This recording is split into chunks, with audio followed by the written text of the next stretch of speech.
Hola, pues nos llegó la Semana Santa.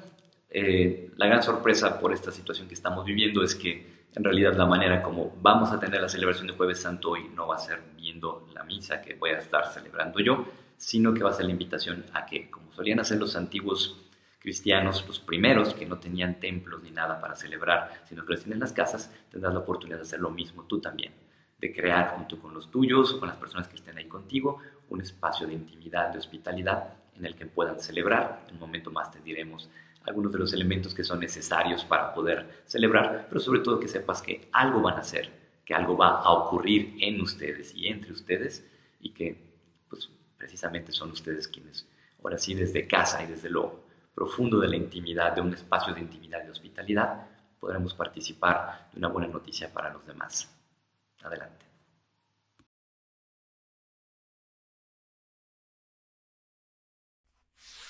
Bueno, lo primero que necesitaremos es algo que nos pueda servir como altar. Puede ser una mesa pequeña, no necesita ser demasiado grande, con un mantel blanco y poner un par de velas o unas si tienes. Si no la tienes, bueno, no es ningún problema, se entiende la situación. Y colocar también algo de pan. Sabemos que en esta ocasión no contamos con panes ácimos, ni tampoco con hostias consagradas, así es que cualquier tipo de pan que tengas podrá ayudarnos a vivir simbólicamente esta celebración. También para el lavatorio de pies va a ser importante que tengas una tinaja con agua limpia y otra vacía en la cual puedas ir vaciando precisamente el agua que vas empleando para lavar los pies o para que se laven los pies unos a otros. Esto implica contar también con una toalla de buen tamaño para que cuando terminemos de secar los pies a todos, pues realmente todos puedan secarse. Cuando la toalla es demasiado pequeña, a veces ya a los últimos les toca una toalla bastante húmeda. Y también hay que preparar a 3 lectores, alguien que lea la primera lectura, alguien que lea el Salmo, alguien que lea la segunda, y si hay, la persona que vaya a estar guiando la celebración, que pueda leer el Evangelio. Para la celebración, obviamente las circunstancias no son exactamente las mismas, posiblemente no cuentes ni con las municiones de entrada, ni con otros aspectos importantes u ordinarios de la celebración, así es que vamos a enfocarnos en lo principal. Iniciar, ya sea que quieran hacerlo cantando o por lo menos con el gesto de decir en el nombre del Padre y del Hijo y del Espíritu Santo, que nos permita entrar en una cierta sintonía. Este gesto es clave porque es como un paréntesis que se abre y que se cierra al final después de recibir la bendición. Eh, Habrá un momento de guardar silencio que permita disponerse para poder pedir perdón, para poder tener como la mejor disposición, no solo de corazón, sino de hasta de nuestro espacio donde estamos, lo que queremos vivir.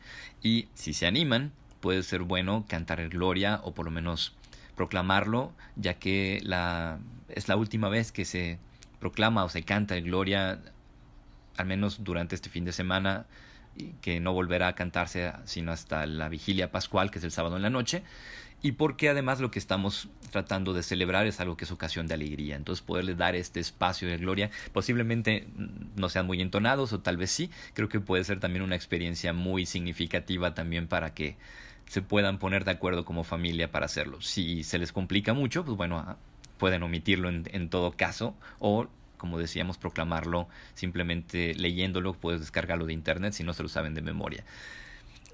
Las lecturas sería lo que sigue después y siguiendo los turnos, ¿verdad? Ordinariamente como en una misa ordinaria, se lee la primera, se lee el salmo, se lee la segunda, se proclama la aleluya o se canta, según como ustedes deseen, y se pasa después a la proclamación del Evangelio. Nuevamente, en este caso, dado que no hay un sacerdote, ustedes pueden escoger, dado que todos somos sacerdotes por nuestro bautismo, entonces cualquier miembro de la familia pudiera leer el Evangelio. La sugerencia es que tal vez antes de hacer el momento de reflexión, se permitan también tener el espacio de hacer lavatorio de los pies. De modo que cada miembro de la familia o de las personas que estén ahí participando tengan ya bien dispuestos al menos un pie ya sin calzado, sin calcetín, listos para que se los laven y donde cada miembro de la familia le pueda lavar el pie a la otra persona y besárselo.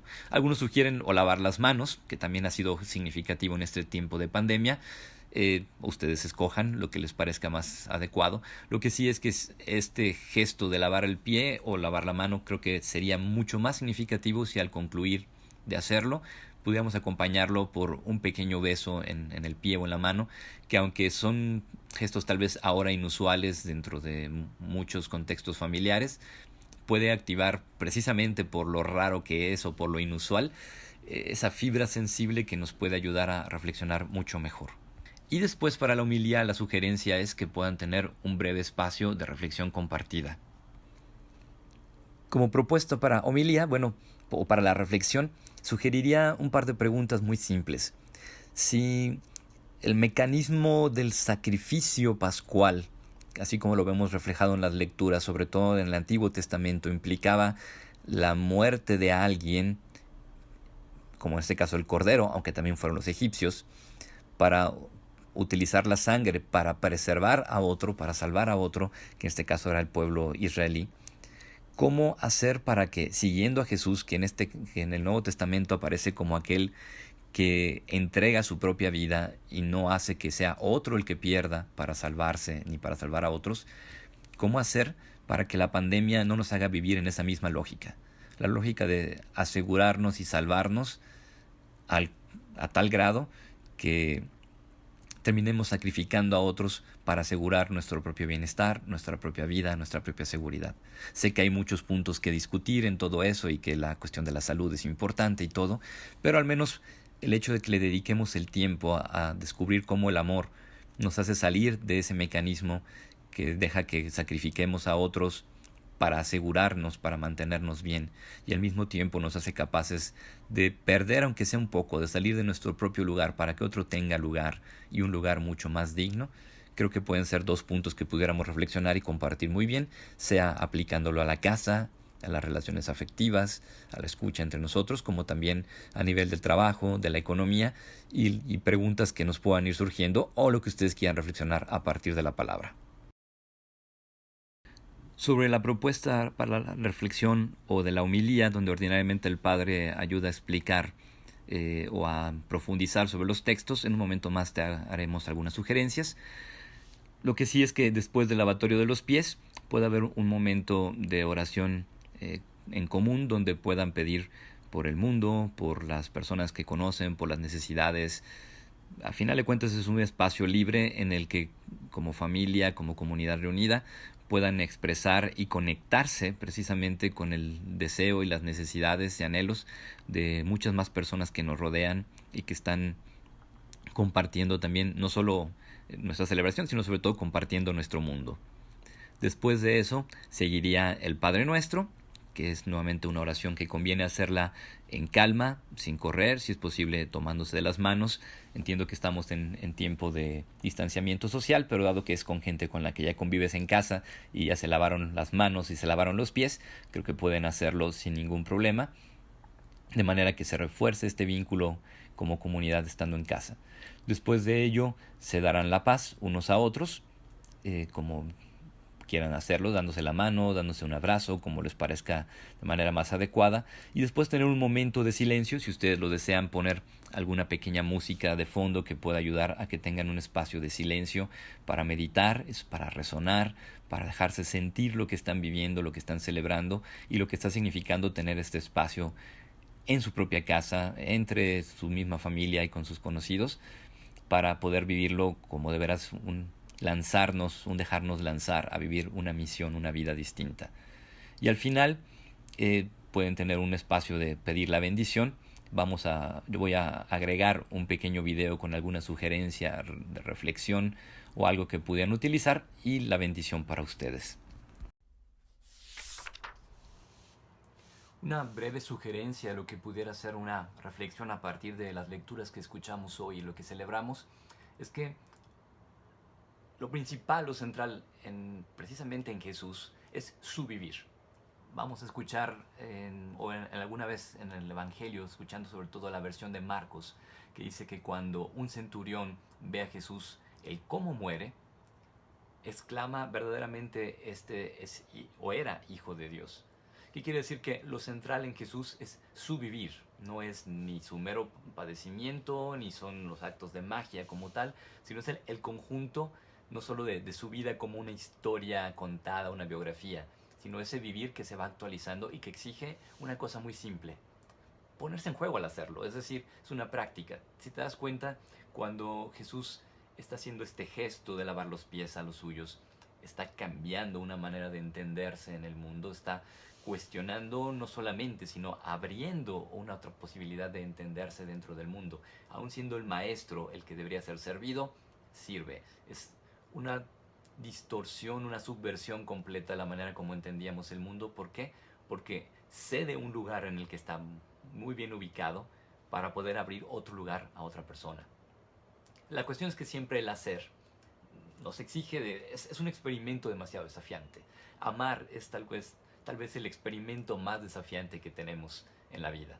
Y por ello, las respuestas que encontramos, ¿no? Desde lo que le dice a Pedro, cuando Pedro dice lávame todo, y Jesús le dice no, solo los pies, pero le dice lo que hago ahora no lo entiendes, lo entenderás después. Y es que en la práctica del amar cristiano es una especie de prueba y error, en el sentido de que confiamos, pero seguiremos aprendiendo en el discernimiento hacia dónde llegar, hasta dónde llegar, y sobre todo cómo ir haciendo junto con otros. Porque es una práctica muy concreta, es una práctica que no se puede lograr simplemente diciendo yo amo y ya. Amar tiene mucho que ver con esta experiencia en la cual nos sentimos tan desbordados que sabemos que no podemos sino ser incoherentes con ella, no porque justifiquemos nuestras faltas, sino porque siempre decimos necesito que haya otro, que haya otra, que haya alguien más para que este amor se pueda realizar completamente. Y por eso el amor siempre hace lugar a otros y camina junto con otros. Y esto nos implica también la capacidad de recomprender que es una apuesta de gratuidad en la que, a pesar de que tengamos muchas cosas que parecerían evitarnos o disuadirnos, o inclusive tratar de desalentarnos, de intentar un modo de vivir distinto, en realidad perseveramos no por voluntad, no por terquedad simplemente, sino por esa convicción más profunda de que decimos hemos experimentado, nos hemos encontrado al estar haciendo esto en algo que es tan desafiante, pero al mismo tiempo tan desbordante, que no podemos sino alegrarnos y esperar siempre en la respuesta de otros. Es un poquito como lo que pudiéramos decir que pasa con nuestra época. Si tomamos, por ejemplo, la película de Batman contra Superman, Lex Luthor, que aparece como el supervillano, en realidad hace una gran tontería, que es la de hacer que prácticamente todo su plan dependa de que Batman asesine a Superman. Fuera de eso, se le acaba el plan. Duró años haciendo cosas extremadamente inteligentes, que requerían demasiada atención, pero todo su plan dependía de ello. Y así estamos un poco en este mundo ante la pandemia. ¿Qué es lo que ocurre? Que parecería que toda nuestra sociedad se mueve únicamente por dinero. Y cuando no hay dinero, cuando la economía se para, parecería que es el fin de todo. Y creo que es un buen momento para podernos preguntar, desde la gratuidad, qué cosas podríamos seguir haciendo y que inclusive valdría la pena seguir haciendo, y buscar cómo sostenerlas aun y cuando no haya dinero. ¿Qué pasaría si los doctores simplemente no atienden porque no hay dinero? Entiendo que se requiere ciertos recursos para medicamentos y todo lo demás, pero aún ahí tal vez tendríamos que ser capaces de preguntarnos cómo podemos hacer para que todo nuestro mundo no sea como ese plan del Lex Luthor, que dependa simplemente de si hay dinero y si hay una economía que se mueve. ¿Necesitamos trabajar la economía? Sí, como necesitamos trabajar en política y en otras cosas. Pero si toda nuestra vida depende precisamente de eso, podrás ver cómo a lo mejor para algunos sus sueños, su sustento, su vida se vienen abajo, precisamente porque lo que nos han privado al tener una sola respuesta, o lo que nos hemos privado, es de tener esa autonomía, que yo no le llamaría simplemente como la libertad de hacer lo que me dé la gana, sino nos han privado de esa autonomía mayor que se llama la gratuidad, ese hacer donde sí, que hace Jesús, y que por eso, en comparación con lo que ocurría en el Antiguo Testamento, en lo que se ve con el pueblo de Israel, que para salvar al pueblo de Israel, de alguna manera el pueblo de egipcio fue el que tuvo que pagar las consecuencias. En el Evangelio, lo que escuchamos y en el texto de Pablo, es un Jesús que hace donde sí. Y es algo que ni la economía ni ninguna otra forma de poder debería de podernos quitar. El tener esta autonomía, esta libertad de organizarnos junto con otros, de vivir junto con otros, porque es la gratuidad. ¿Cómo podemos seguir encontrando modos de vivir donde ni la economía ni la política detengan o nos impidan no solo el vivir, sino el hacer lugar a otros para que ellos también vivan. Sé que es una fórmula que suelo usar mucho, es hacer lugar a otro, pero creo que hoy más que nunca nos exige es experimentar y saber que mientras lo vamos haciendo nos seguirá desafiando, precisamente porque nos implica recomprender quiénes somos en la medida en que lo vamos haciendo. El amor no es algo que nosotros practicamos o hacemos. Es en la medida en que nos ponemos en juego en él, nos rehace, porque nos rehace junto con otros. Que estén muy bien. Y pues para concluir en esta sugerencia, pues bueno, mando también la bendición para que podamos ir en paz. Que el Señor les bendiga con su amor, y el que es el autor de toda paz se las comunique en el nombre del Padre, y del Hijo, y del Espíritu Santo. Amén. Hasta luego.